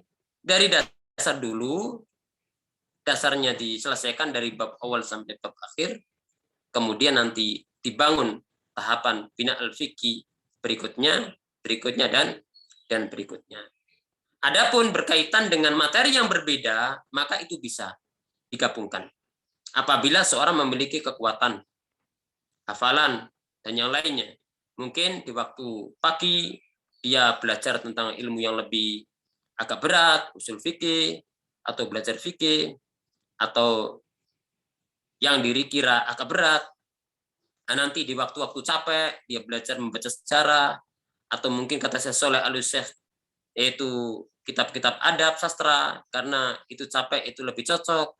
Cuman syaratnya kan bahasanya harus kuat.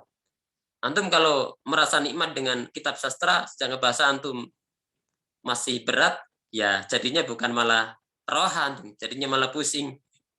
Tiap melewati kosakata antum bingung cari maknanya. Belum nanti bagaimana memahami takdim, takhir, dan seterusnya. Karena adab itu butuh balaghah. Makanya antum pelajari kitab-kitab yang ada, terutama silsilah itu kunci ilmu. Adapun kalau tidak kuat, maka seorang cocok adalah satu-satu. Satu kitab, selesai, lanjut kitab yang lainnya. Cuman antum sekarang di kampus, mau tidak mau kita amalkan nasihatnya Syaikh Al-Fauzan, yaitu ihtammu bil muqarrarat. Itu adalah yang paling utama. Kemudian waktu libur, antum cari pengembangan.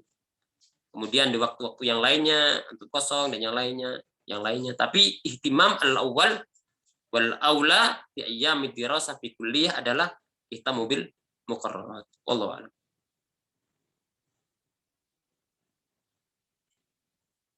Tafadhal. Ustaz, pertanyaan terakhir. Santai ya, Anda sambil nanya.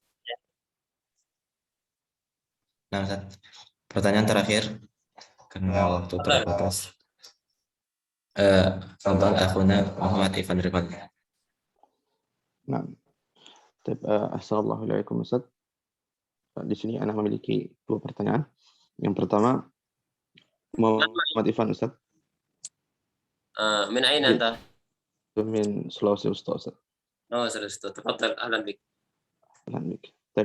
Pertanyaan yang pertama terkait dengan apa yang harusnya dilakukan seorang talib ketika dia bermuthala'ah dengan kitab, kemudian dia menemukan beberapa mungkin mustalah atau kalimat yang belum difahaminya, apa yang hendaknya harus dilakukan. Terus kemudian yang kedua Ustaz, pertanyaannya nasihat untuk kami bagaimana agar menumbuhkan semangat dalam membaca kitab, kemudian bagaimana caranya agar menjaga semangat yang telah Allah berikan tersebut. Nah, jazakumullah Ustaz. Baik, jawaban untuk pertanyaan yang pertama adalah bahwasanya seorang ketika menjumpai istilah-istilah yang serasa sulit, maka yang pertama kita harus murojaah pada diri kita. Apakah kita sudah cocok membaca kitab itu atau memang perlu kitab di bawahnya yang lebih sederhana lagi. Ini yang pertama. Yang kedua, kita murojaah muqaddimah, jangan-jangan istilah itu terdapat dalam muqaddimah. Akan tapi apabila dua hal itu sudah dilalui, kemudian kita jumpai ada istilah yang sulit, ada kata-kata yang sulit, maka antum jangan berhenti. Justru Anda dihadapkan dengan suatu yang akan dapat ilmu baru. Kalau Anda bacanya hanya yang sudah Anda ketahui saja, yang ma'luf indak, ma'ruf indak, berarti Anda tidak berhadapan dengan sesuatu yang baru. Karena itu ada ungkapan para ulama yang mengatakan ma'rifatul iskal ilmun. Ma'rifatul iskal ilmun. Mengetahui suatu problem, masalah, itu justru ilmu.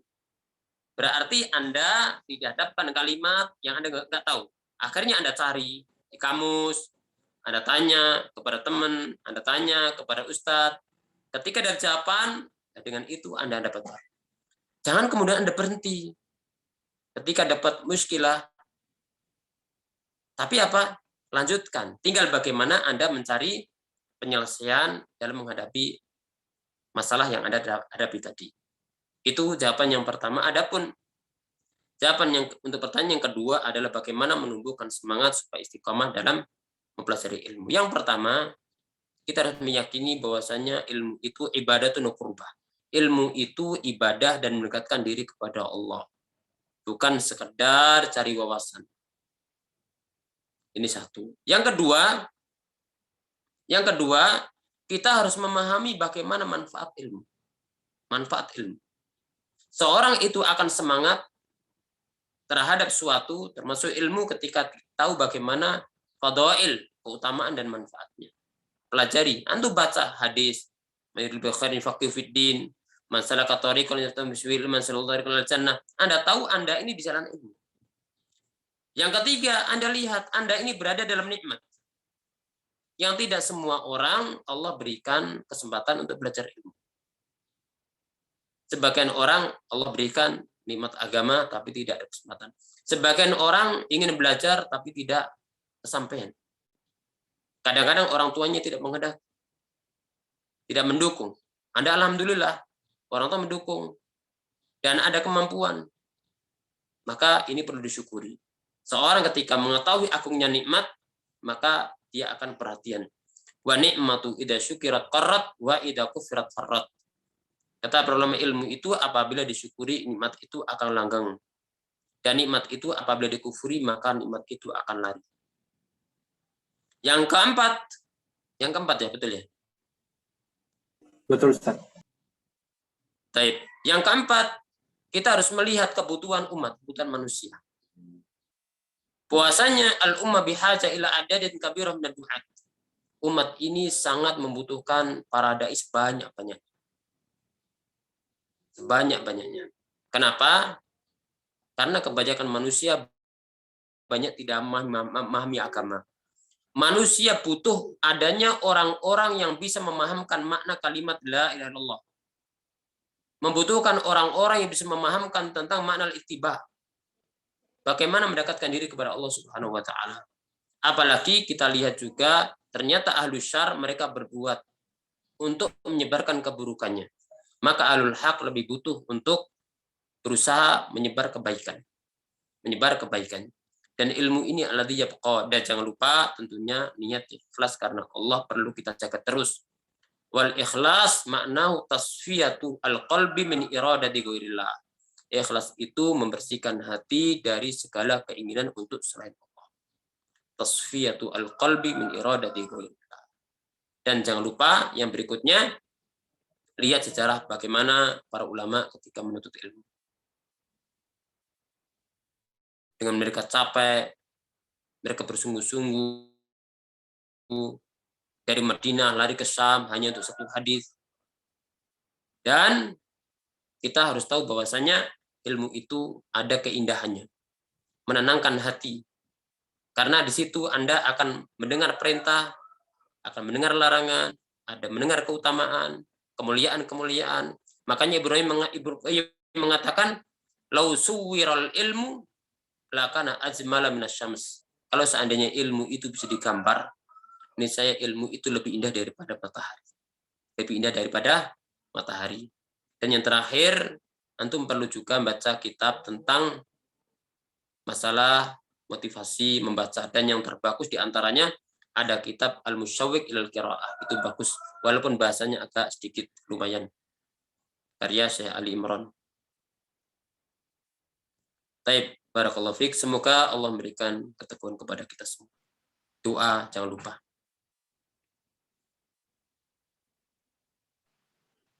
Baik, alhamdulillah. Setelah kita lalui beberapa rangkaian acara, insya Allah setelah ini ada kuis, ada satu kuis. Insya Allah nanti Ustaz memberikan kuis, Ustaz.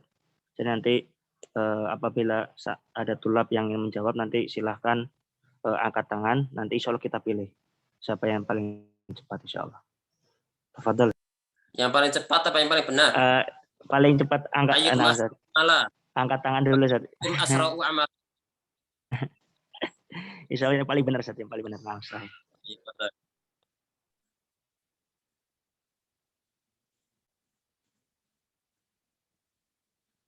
Tafadhol, Ustaz. Pertanyaan dari Ustaz.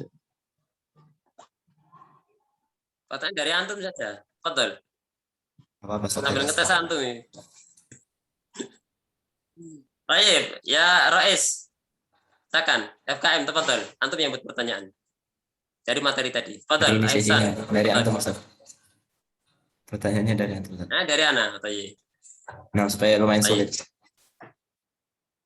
Ini berkaitan dengan tadi apa? Di luar. Nah, Ustaz. Supaya menguji ke fokusan ikhwan. Baik. Pertanyaannya mudah, nggak sulit. Sebutkan 2 syarat bolehnya meminjamkan kitab. Tonton Ahmad Wijaya Kurniawan. Nah, jazakumullah khairan al-fursah. Ya, jawab mubasyaratun ya Ustaz. Jawabnya syarat pertama adalah kita meminjamkan hanya kepada orang yang kita ketahui bahwasanya beliau adalah orang yang amanah, bisa dipercaya.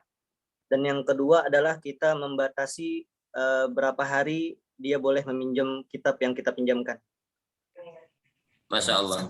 Allah barik. Nanti tolong chat Ana ya setelah ini. Insya Allah, jawabannya benar.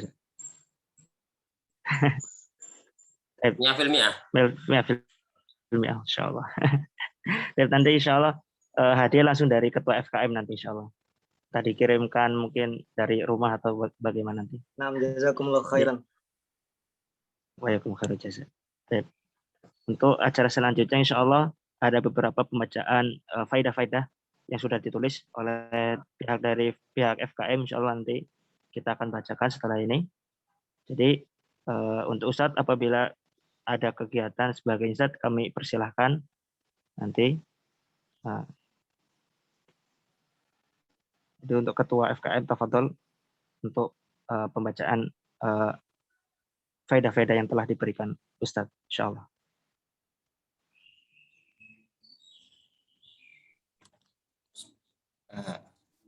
Untuk pembacaan faedah kepada akhul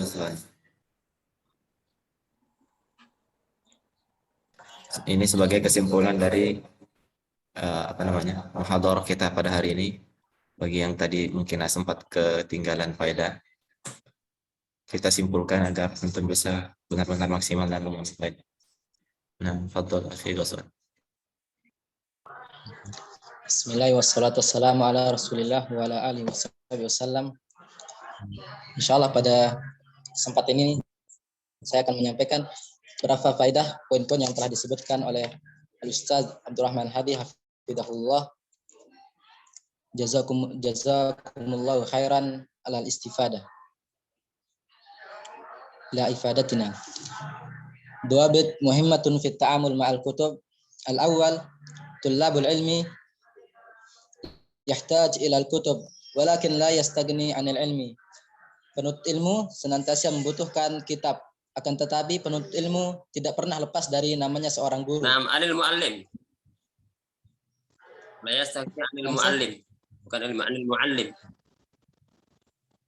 Atau salah saja. Ini anil muallim. Nah, baik, wasil. Nah, anil muallim. Kemudian yang kedua, at-tadarruj fi dirasatihi. Bertahap dalam mempelajari kitab tersebut.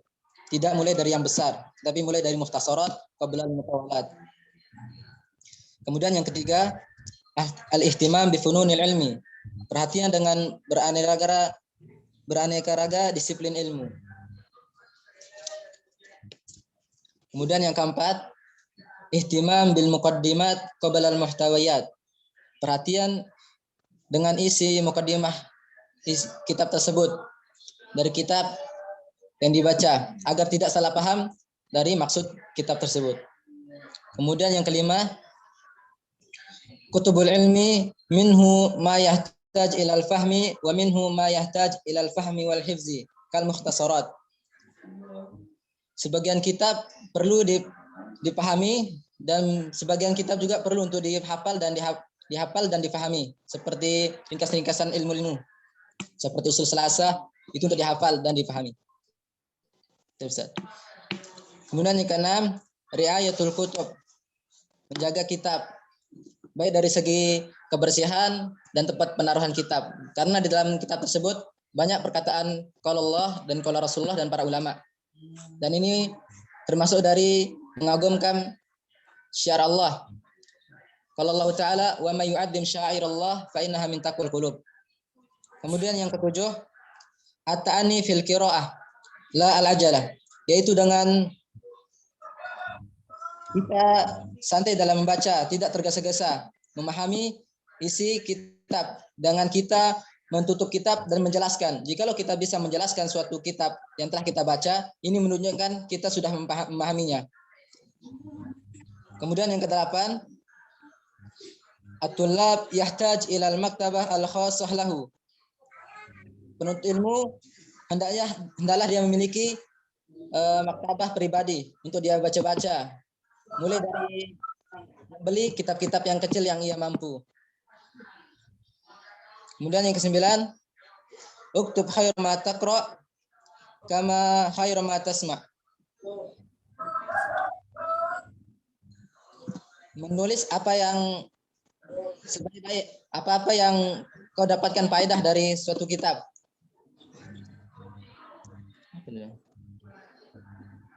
Kemudian yang ke-10 yang terakhir, al-intibah fi isti'aratil kutub. Hati-hati dalam meminjamkan kitab. Al-hadar. Itu aja mungkin kan, Ustaz? Al-hadar min kitab. Ustaz. Al-hadar min Ustaz? Al-hadar min i'aratil kitab. Al-hadar min i'aratil kitab. Itu yang ke-10. Bisa ditambah ila bisyartain. Ustaz, dengan 2 syarat. Satu kepada orang yang kedua ditentukan waktu. Yang pertama, kalau memang harus batasi waktu untuk peminjaman. Yang pertama kepada orang yang kita tahu amanahnya untuk menjaga kitab kita. Meminjam kepada orang yang amanah. Kemudian yang ketiga, memberi waktu. Masa tenggang peminjaman. Ustaz, mungkin itu aja yang kita sampaikan. Jazakumullah khairan. Barakallahu fikum. Syukran jazakumullah khairan kepada akhina Ghossan Firdaus yang telah memaparkan beberapa faedah-faedah yang telah didapatkan. Itu beranjak ke acara selanjutnya, insya Allah. Setelah ini akan kami tutup acara ini. Lalu kemudian insya Allah untuk pengumuman untuk kepada seluruh tulab, mohon jangan keluar terlebih dahulu. Insya Allah ada beberapa pengumuman dari Ketua FKM. Baik, untuk acara selanjutnya itu penutupan. Alhamdulillah. Mari kita tutup dengan bacaan hamdalah, alhamdulillahirabbil alamin. Lalu kemudian doa qatul majelis. Subhanakallahumma rabbana bika asyhadu an la ilaha illa anta. Dan ana mohon maaf kepada seluruh tulab atau kepada seluruh tulab apabila ada kesalahan baik perkataan atau perbuatan. Saya mohon undur diri. Wassalamualaikum warahmatullahi wabarakatuh. Assalamualaikum warahmatullahi wabarakatuh.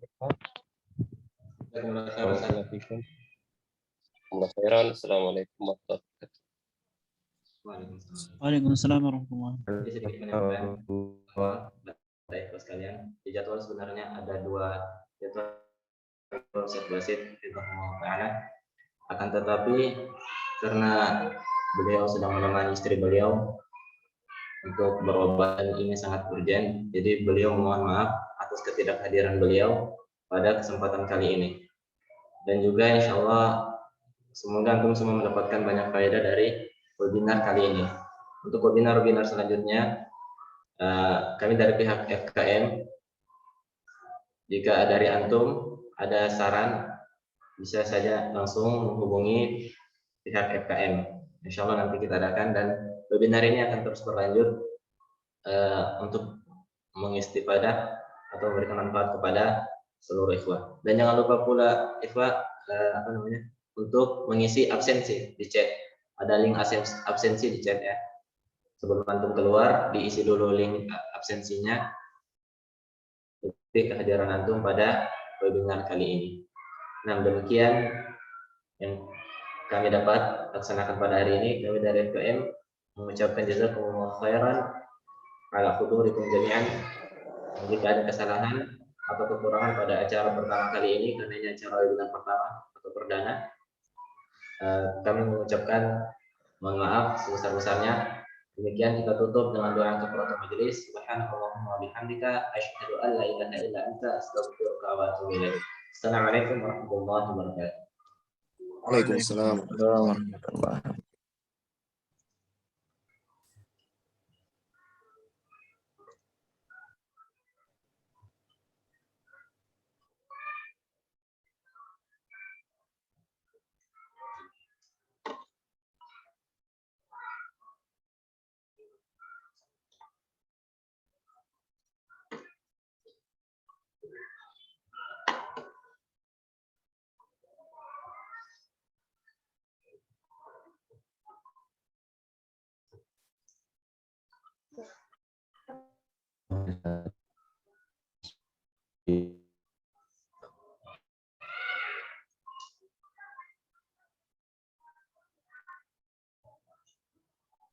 Oh ya, pengumuman tambahan.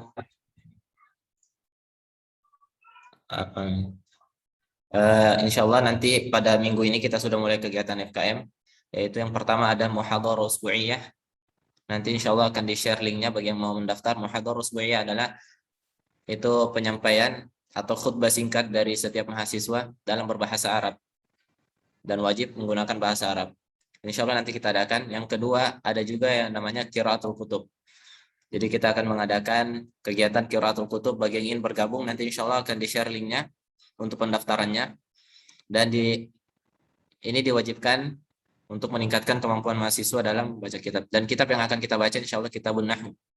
Jadi selain kita belajar untuk membaca kitab, juga kita belajar nahwu. Dan insya Allah akan dibimbing, setiap kelasnya akan dibimbing oleh ustadz atau asatidz yang ada di Sekolah Tinggi Agama Islam Ali bin Abi Thalib, insya Allah.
Kitab apa nanti kitab nahunya?